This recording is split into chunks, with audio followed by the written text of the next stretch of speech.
Hey everyone! After 9 months on the road and visiting 12 states, we finally made it back home to Wisconsin. We spent a week in the small town of Potosi, Wisconsin, at the Grant River Recreation Area. Here we fished a lot and enjoyed the river views.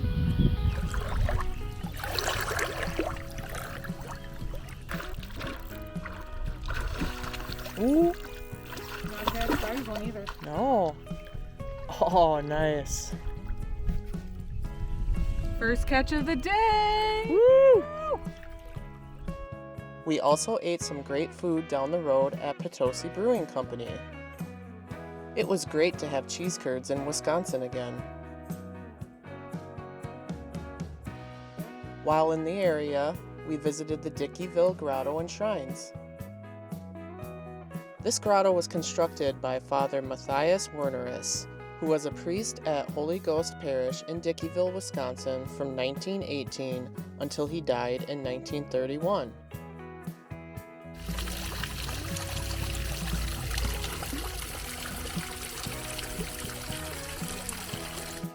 The grotto is constructed with found materials from all over the world and is supported underground by almost as much material as there is above ground.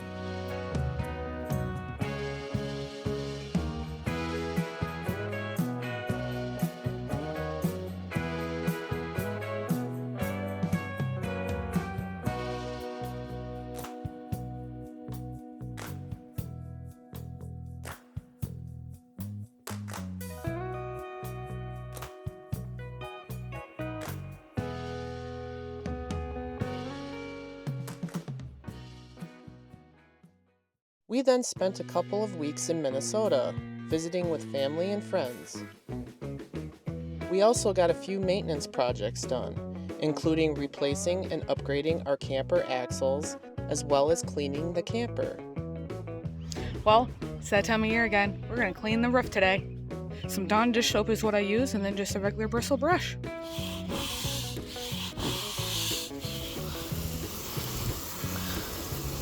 Got the camper all nice and clean.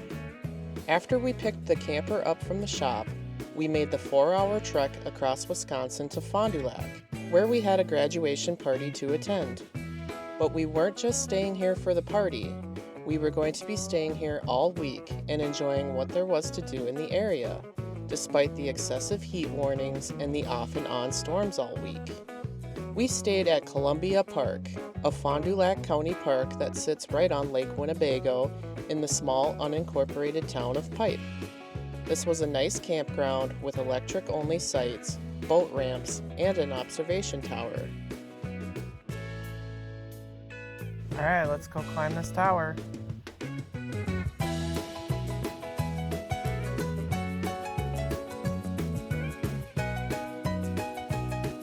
The beginning of our week here was during a high heat, high humidity warning, so we took it easy and went for a drive around Lake Winnebago. At 132,000 acres and with 88 miles of shoreline, this is Wisconsin's largest inland lake. One night, a storm rolled in and the temperature finally cooled down. The next day, we drove to Horicon National Wildlife Refuge. The marsh is 32,000 acres and is one of 22 sites in the U.S. that is recognized as a wetland of international importance. It is an important rest stop for many migrating birds. We drove around the 3-mile auto tour loop, which was a nice one-way paved road with several pull-offs. After enjoying the drive, we parked the truck and decided to do the Egret Trail boardwalk.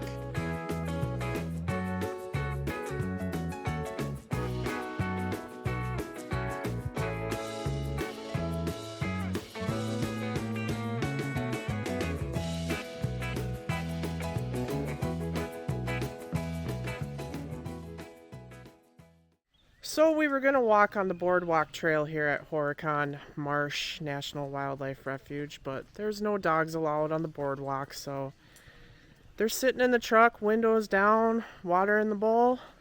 We're going to go check out that boardwalk.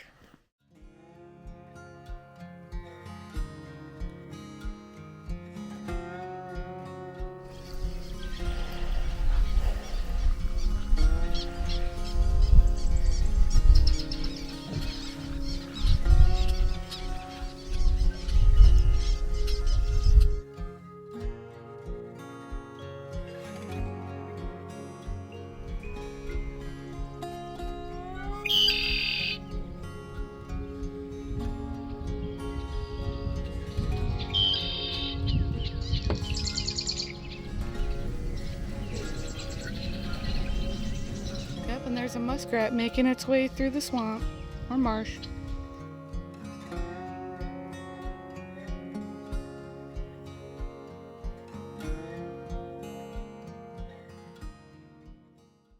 This way to finish the egret hiking trail, but I suggest you do not go in there. We just got eaten alive. In seconds. Didn't take very long. We turned around and decided to do the boardwalk again. Don't want to get eaten alive.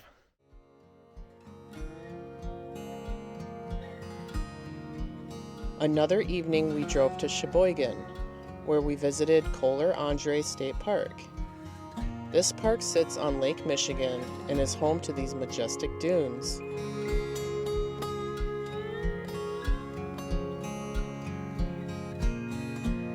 We took the boardwalk trail over the dunes and down to the beach.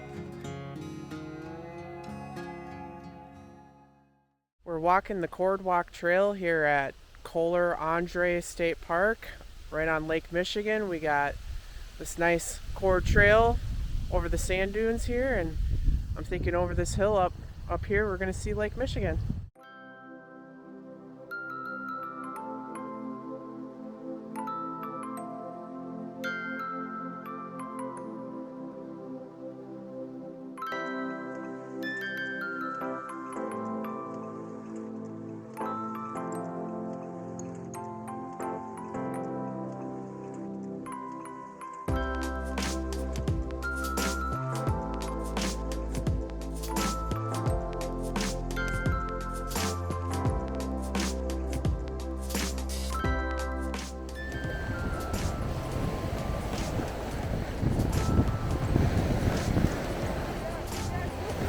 A little cold?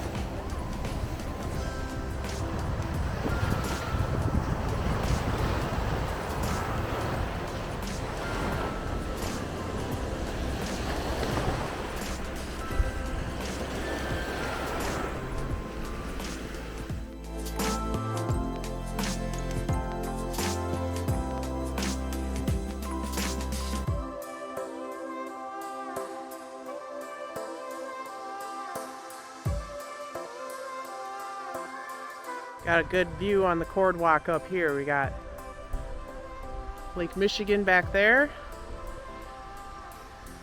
and all the dunes back here. Looks pretty cool.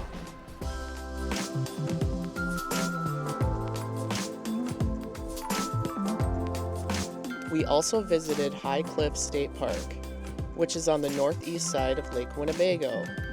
Alright, we're going to do the Butterfly Pond Trail at High Cliff State Park on Lake Winnebago. It's a paved ADA trail. Here's a map of the trail. It's a little windy today, but it's nice and cool, so it's a good day for a walk.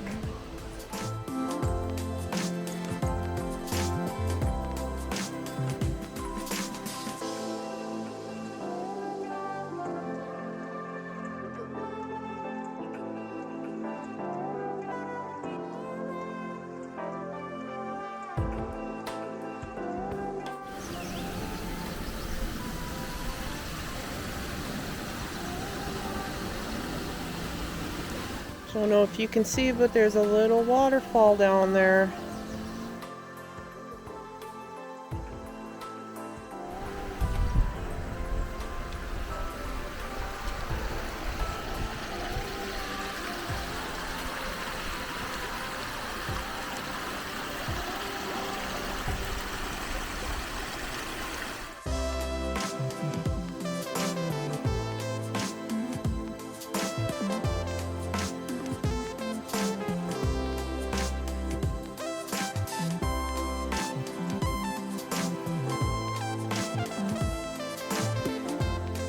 We also checked out the lime kiln ruins, which overlook the lake. There is a lime kiln ruins trail, but the ruins themselves are just a short walk from the parking lot and trailhead. The Western Lime and Cement Company operated here for 100 years, from 1856 to 1956. Now this is all that remains of a once thriving lime business. On Saturday, we drove to Milwaukee to catch a Brewers game. First, we stopped for lunch at Magoo's on the Mound, where we shared the Magoo, which is a juicy smash burger topped with pickles and grilled onions. And of course, we couldn't pass up on some cheese curds. One great thing about Magoo's is that they are one of the many bars in town that offer a shuttle to and from American Family Field for just the price of a drink. The shuttle was a convenient way to get to the game, as we did not have to worry about paying for parking and getting stuck waiting in the parking lot. For those of you that may not know, we will pick you up exactly where I drop you off. We start going back at the top of the 7th. If you get thrown out of the game for any reason, just call the bar. I'm sitting there drinking. I'll bring my drink with me and come get you. No problem. No problem. Bring me home a win. No, I get it. You want the bobblehead.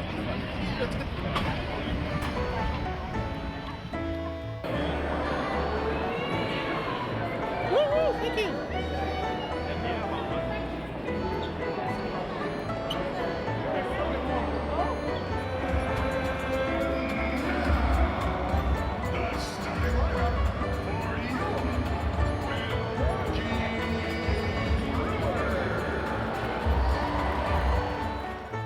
The game was a lot of fun.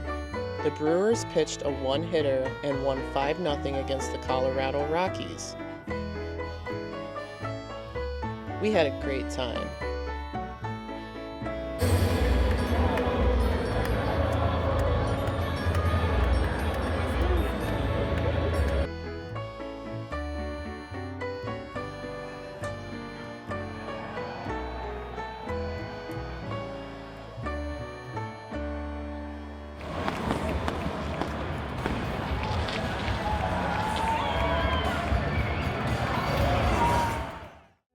We enjoyed our time on Lake Winnebago, and we loved the different parks within driving distance. Next week, we are heading to La Crosse, Wisconsin, where we will be hitting some familiar favorites. We will keep you updated as we continue to enjoy our time back home before hitting the road again and heading out east. But more on that later. Thanks for watching.